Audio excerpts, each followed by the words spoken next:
Bienvenidos al video sobre figuras geométricas. En este video exploraremos las formas, tamaños y propiedades de las figuras geométricas bidimensionales y tridimensionales. Desde triángulos y cuadrados hasta cubos y esferas, descubriremos cómo estas figuras juegan un papel crucial en campos como la arquitectura, la ingeniería y la física.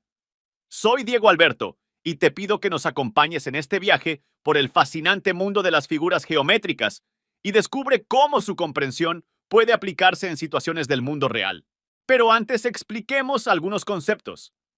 En este video exploraremos los conceptos fundamentales de las figuras geométricas. Perímetro. La medida de la longitud total de los lados de una figura. Área. La medida de la superficie cubierta por una figura. Volumen. La medida del espacio ocupado por una figura tridimensional. Ángulos. Las medidas de la apertura entre dos líneas que se cruzan en un punto. Triángulos. Polígonos de 3 lados y 3 ángulos. Representación gráfica. Visualización de figuras mediante diagramas y modelos. Ahora vamos con unos ejemplos. Comencemos con el perímetro. ¿Cómo hallar el perímetro de una figura? El perímetro de un cuadrado se calcula sumando la longitud de sus 4 lados. Si conoces la longitud de un lado del cuadrado, A, entonces el perímetro, P, se calcula como P es igual a 4A. Ejemplo. Por ejemplo, si la longitud de un lado es 5 unidades, entonces el perímetro sería P es igual a 4 por 5 igual a 20 unidades. Conclusión, y ahí lo tienes. Calcular el perímetro de un cuadrado es tan sencillo como sumar la longitud de los 4 lados. Calculemos el área de un rectángulo. Para calcular el área de un rectángulo, debes multiplicar la longitud por el ancho. La fórmula para calcular el área, A, de un rectángulo es A igual a longitud por el ancho. Por ejemplo, si la longitud es de 5 unidades y el ancho es de 3 unidades, el área sería A es igual a 5 por 3 igual a 15 unidades cuadradas. Calculemos el volumen de un cilindro. Explicación de la fórmula del volumen del cilindro.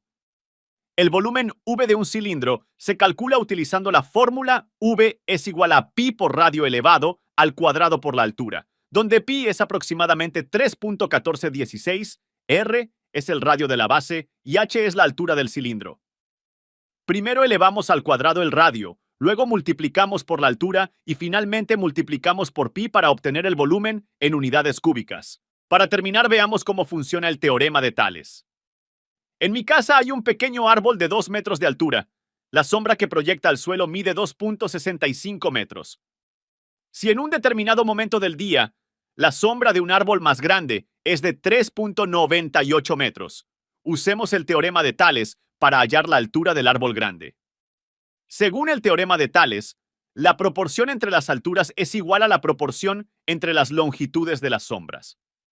Entonces, si la altura del árbol grande es x, tenemos a x entre la altura del árbol chico igual a la sombra del árbol grande entre la sombra del árbol chico. Hallaremos x. X es igual a 2 por 3 punto. 8. Las sombras se multiplican y se dividen entre la altura del árbol pequeño, que es 2. Eso es todo. La altura del árbol grande es igual a 3.00. 3. Eso ha sido solo un poco de lo que es este mundo tan grande como lo son las matemáticas. Como estudiante universitario, es bastante satisfactorio poder compartir mis conocimientos por este medio. Agradezco a la UTP, que puede decir orgullosamente ser de las mejores universidades en el estado de Puebla.